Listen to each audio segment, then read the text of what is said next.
Vrai ou faux? Pour économiser la batterie d'un smartphone, il suffit de se mettre en mode avion. C'est pas totalement vrai. Aujourd'hui, avec un smartphone, on prend des photos, on navigue sur Internet, on joue, on écoute de la musique. Tout ça, ça demande une puissance de calcul du processeur assez importante. Et ça consomme beaucoup d'énergie. Les smartphones sont en plus en train de devenir des vraies machines de guerre en termes de puissance de calcul, beaucoup plus puissants que certains ordinateurs. Donc pour tous ces nouveaux usages, il faut une batterie, une gestion d'énergie qui soit conséquente. Quels sont les éléments d'un smartphone qui vont consommer le plus d'énergie? Est-ce que c'est le processeur? Est-ce que c'est l'écran?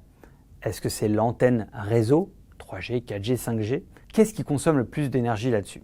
Au labo de la Fnac, on s'est amusé à évaluer justement des smartphones en luminosité maximale et ces mêmes smartphones en baissant au minimum la luminosité. Si on règle en luminosité maximale, on va se retrouver avec une consommation à 8 heures. Et si par contre je règle mon écran en luminosité minimale, je me retrouve avec une autonomie de près de 50 heures. Le rétroéclairage d'un écran de smartphone, ça représente ça.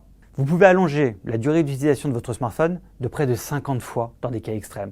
Tout dépend des smartphones, tout dépend des produits, parce que vous allez avoir des batteries plus ou moins grandes, des écrans plus ou moins grands, des écrans qui vont consommer plus ou moins, et c'est également le processeur qui joue là-dedans son rôle. Autre exemple, si vous captez mal là où vous êtes, votre antenne de téléphone va demander encore plus de puissance. Là aussi, ça a un impact sur votre autonomie. Si vous êtes dans une zone où au contraire vous captez très bien, la partie antenne radio de votre téléphone ne va pas vous demander beaucoup d'énergie. Un autre indicateur, c'est quand il chauffe. Certaines applications sont plus énergivores que d'autres. Quand vous avez votre smartphone dans les mains et que vous trouvez qu'il est un peu chaud, c'est un indicateur. Ça montre que le smartphone est en train d'utiliser beaucoup d'énergie, qu'il a besoin de le dissiper et cette application-là va consommer beaucoup de puissance et beaucoup d'autonomie. Donc, vrai ou faux? Mettre votre smartphone en mode avion vous fait économiser la batterie, c'est pas totalement vrai. Il y a d'autres paramètres qui vont vous faire économiser de la batterie et vous permettre d'utiliser votre smartphone beaucoup plus longtemps dans la journée, voire plusieurs jours.